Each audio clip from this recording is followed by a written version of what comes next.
Добрий день, діти! Сьогодні я пропоную вам дізнатися про деякі таємниці лікарських рослин. А для цього ми з вами трішки помандруємо. Подивіться та послухайте звуки природи.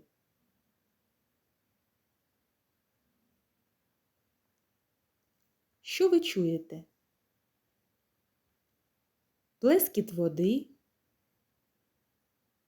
спів пташок, дзижчання комах, шелест трави,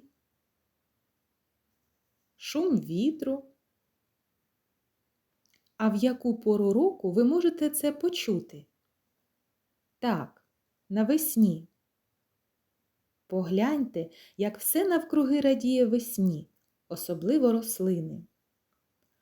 А чи замислювалися ви, що майже кожна рослина має цілющі, чудодійні властивості і є справжнім скарбом? Та чи вміємо ми користуватися лікарською силою рослин, щоб робити дива зі своїм здоров'ям? Звісно, що відразу цього навчитися неможливо. Але спробуємо зазирнути до загадкового світу рослинних таємниць хоч краєчком ока. Природа пропонує людині величезне розмаїття лікарських рослин, але потрібно знати, як правильно їх збирати та використовувати. Лікарські рослини збирають у полі, луках, лісі в теплу пору року. Цілющими властивостями володіють різні частини рослин – листя, коріння, плоди, квіти. Необхідно точно знати, які частини рослини застосовувати і в який період здійснюється їх збір. Також важливо правильно заготовити зібраний матеріал для збереження. Висушувати сировину потрібно в тіні і спостерігати, щоб на неї не потрапили ні бруд, ні волога, ні пил. Тільки тоді збережуться усі цінні речовини. Отже, знайомтесь, це подорожник. Подорожник – це своєрідна швидка допомога. Якщо людина поранилась, треба зірвати листок подорожника, обмити його або обтерти, трохи розім'яти та прикласти до рани. З подорожника виготовляють ліки, шампуні, креми. А це ромашка. Її використовують як потоїнний засіб. Вона поліпшує травлення. З неї роблять припарки, примочки, ванночки. Розчином ромашки полощуть горло, промивають рани. Ромашка також є косметичним засобом. Її використовують при догляді за шкірою. А ось м'ята. М'ята входить до складу лікарських препаратів, що покращують роботу серця. Також її вживають від головного болю. Відваром м'яти полощують ротову порожнину. Застосовують її і в косметології та кулінарії. Наприклад, готують смачні напої з м'ятним смаком. А це чистоціл. Незважаючи на свої отруйні властивості, він також є лікарською рослиною. Застосовують його як засіб проти шкірних захворювань. Він лікує хвороби дихальних шляхів. Лікуватися чистотілом без консультації лікаря небезпечно. Навіть збирають його, використовуючи захисні засоби. І, звісно, ви впізнали кульбабу. Кульбаба лікує багато хвороб. Вона сприяє покращенню травлення, покращенню обміну речовин. Сік зі стебла кульбаби допоможе вгамувати біль від укусу бджоли або оси. Використовують кульбабу і в косметології для догляду за шкірою.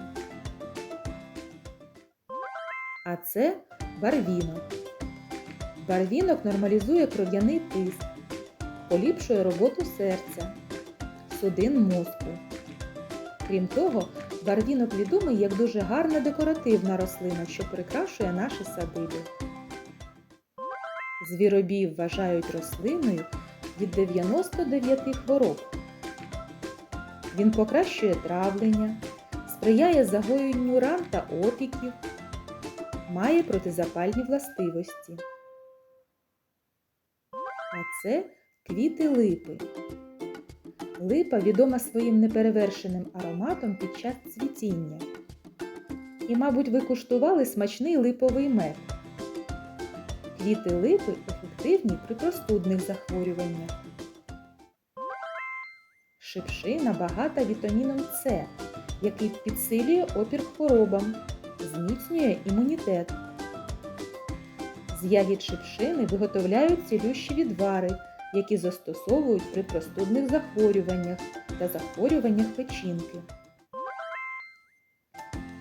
Нагідки лікарські або календула захищає шкіру від бактерій. Відваром квітів полощуть хворе горло. Ця рослина входить до складу багатьох косметичних препаратів – кремів, шампунів, лосьйонів і навіть зубних паст.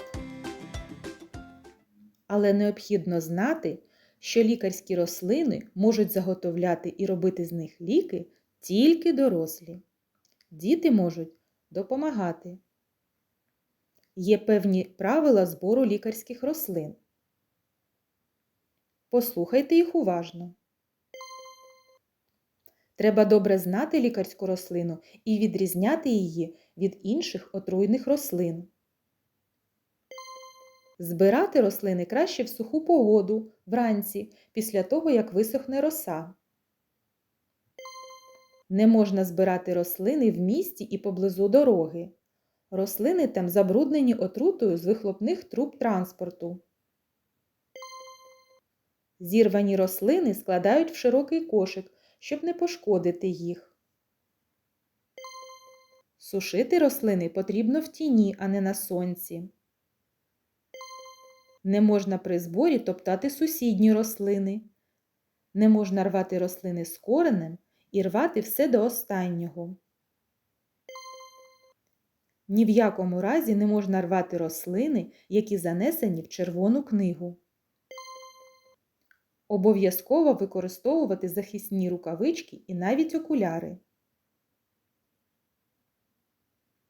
Лікарські рослини люди збирають самі, а ще їх можна придбати в аптеці. І мають вони ось такий вигляд.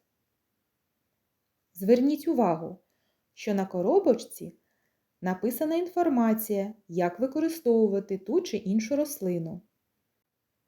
Пам'ятайте, без рослин не було б життя на нашій планеті. Вони несуть користь і красу, але й потребують турботливого та відповідального ставлення.